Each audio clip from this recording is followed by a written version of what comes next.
from Quiggs, also known as Tom Quigley, Trey's best friend since grade school. Did you nail the whale yet? Remember, $500 in it for you if you bring back proof of the cherry bomb. Grace was frozen with shock and horror. It had all been a big joke. Weeks of dates and flowers and romance had all been a big, fat joke. And to think she'd almost given him her virginity so he could use it like a trophy to impress his asshole friends. Red-hot rage, the likes of which she'd never experienced before, surged through her. What the hell are you doing in there? Trey called, no doubt impatient to seal the deal so he could collect his prize money. Grace wished she could storm out there and tell him off, but the fact that she was naked made it hard for her to think about anything other than the fact that she was naked and humiliated. Again. Staring in the small mirror, she forced back the pain, focused on the rage, and opened the door. I thought you just had to pee. Had she ever noticed that he pouted like a petulant child when he didn't get his way? You were in there so long I lost my boner. Grace threw the phone at him, narrowly missing his head. Too bad. You left it in the bathroom. She pulled on her clothes with frantic, jerky movements, desperate to cover herself and get out of there. What are you doing? What does it look like I'm doing? His blonde hair was mussed from her fingers, and his blue eyes shot daggers at her. What had she ever seen in him anyway? Why? I'm going for a walk. What the hell? I thought we were having sex here. Were is the key word. I need more time to think about it.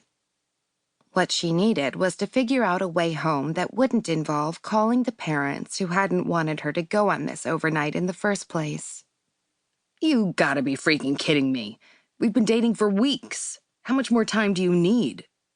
I don't know. She grabbed her phone and headed for the cabin door. I'll be back. Don't rush on my account.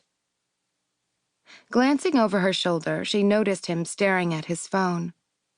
Good. Let him figure out that she was onto his sick little plan. As she climbed off the boat onto the pier at McCarthy's, her hands and legs trembled from shock and anger. On her way up the dock, the pain set in.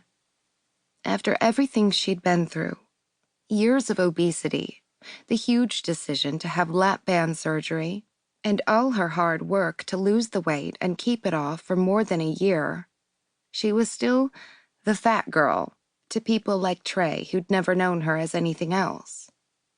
Thank goodness she'd discovered what a total asshole Trey was before things had gone any further.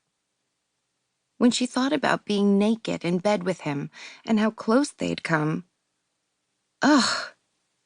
she sank her fingers into her hair, wishing she could scrub the images from her brain.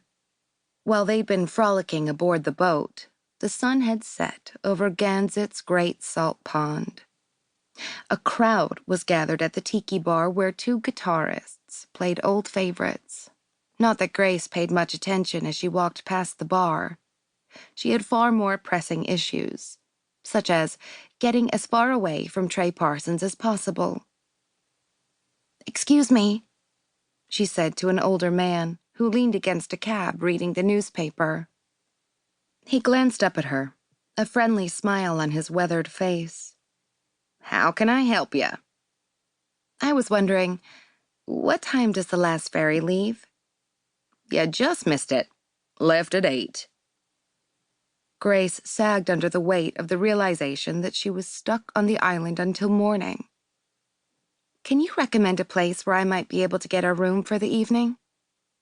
He let out a guffaw. On Labor Day weekend?